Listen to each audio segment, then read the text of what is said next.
In chapter 17, an angel tells John about Babylon the Great, who is described as a whore sitting on a scarlet beast, having 7 heads and 10 horns.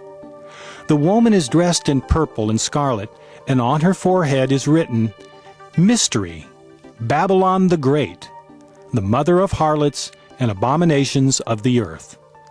Edgar Cayce interpreted Babylon the Great as a symbol of self in its extreme selfish sense.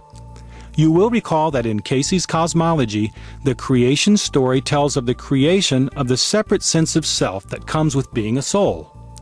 We are to know ourselves to be ourselves, and yet one with the whole. A separate sense of self is not the problem. The problem is when the sense of self becomes self-centered. Then we lose our sense of perspective and abandon our relationship to the whole. We are lost, just as Jesus pointed out in his parables of the lost lamb and the prodigal son. This is the ultimate meaning of Babylon, extreme selfishness in all of its manifestations.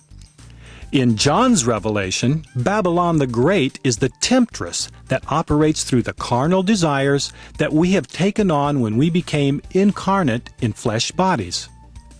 Again, I am referring to Cayce's cosmology, where souls became entangled in flesh bodies and lost the innate spiritual ability to create and produce directly. Procreation became essentially a sensual, physical process.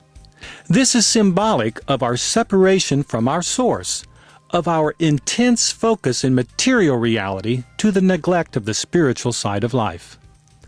As spiritualization progresses, Babylon must fall. The unhealthy, selfish consciousness must give way to a broader awareness of the connectedness and oneness of all things.